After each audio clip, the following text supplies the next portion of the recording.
Մարտ ամիսը դարձնել արևմտահայերենի շուրջ հավաքի ամիս։ Այսպիսի խնդիր է իր առջև դրել Ստամբուլում գործող Եսայան մշակույթի և գրականության միությունը, որն իր անունը ստացել է արևմտահայ գրականության նշանավոր ներկայացուցիչներից մեկի Զաբեր Եսայանի պատվին։ Միության կազմակերպած հանդիպում փառատոնն այս տարի մեկնարկեց մարտի 1-ին և կշարունակվի մինչև ամսվա վերջին օրը։ Ստամբուլում համախմբելով տարբեր ոլորտներում աշխատանքներ տանող հայ գործիչների աշխարհի մի շարք երկրներից։ Անցյալ տարի սկսավ այս գաղափարը,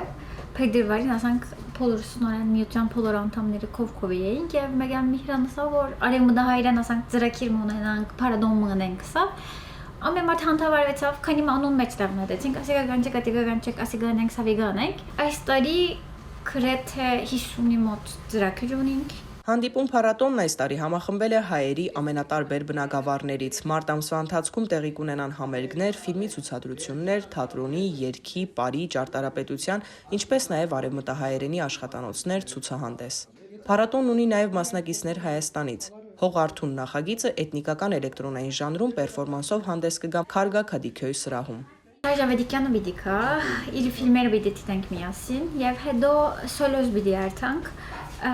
Հին հայկական կողմը հոն հայկական ժառանգության շուրջ բդույթը բիդլա անցյալ տարի վիշտակ կծածեինք։ Համերգներով են հանդես գալու մեծ բազար խումբը, հայտնի ու դահար Հայկ Եղջյանը, Քերոփյանների ընտանիքը, որը նաև վարելու է երաժշտության, ձայնի բաց աշխատարան միջոցառման մասնակիցների համար։ Փառատոնի գաղափարին բոլորը շատ ոգևորված են արձագանքել, ինչն անգամ կազմակերպիչներին է զարմացրել։ Միության մեկ այլ աշխատակից Թալար Միդոյանը պատմում է միության կատարած այլ աշխատանքների մասին, որոնցից է Հարգավ երկամսյա ֆանզինը։ Ֆանզին մոնինք, Հարգավ ֆանզին,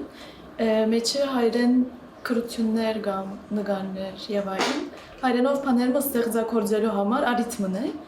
որ մենք հալ կստեղծագործենք կամ ցուրսեն մեկերը, բաները կգրեն կամ կգծեն եւ այլն, անոնք 2 ամիս մեկ կհանենք ֆանզինը։ Երկամսյա այս ձեռնարկի ֆանզինի 4-րդ համարն է պատրաստվում հրատարակչության։ Եսայան միությունն աչքի է ընկնում օրեցօր մեծացող արխիվով։ Նվիրատվություններով առաջացած արխիվում շուրջ 7000 գիրք կա, որից 4000-ը հայերեն աղբյուրներն են։ Միության արխիվը բաց է բոլոր հետաքրքրված հետազոտողների համար։ Եսայան միությունը հայերեն միջավայր է ստեղծում նաև իր աշխատակիցների համար։ Միդոյանը պատմում է, որ միությունում աշխատանքի անցնելուց հետո ավելի շատ է կիրառում հայերեն, անգամ սկսել է հայերեն ստեղծագործել։ Ես 2022-ին սկսա հոսքալ, բավական բան փոխեց ինձ համար։ Առօրյա կյանքիս հայերենը ավելի շատ մտավ, հոս եղազադենս միշտ հայերեն կխոսիմ եմ այլն, բաներմը հայերենով, բաներմը ստեղծելու սկսեցա։ Եսայան միության կողմից կազմակերպվող հանդիպում փառատոնը կշարունակվի մինչև մարտի 31-ը։ Միջոցառումների մասին տեղեկությունները կհրապարակվեն նաև միության ինստագրամյան էջում։ Վարդուհի Բալյան, Ստամբուլ, Թուրքիա։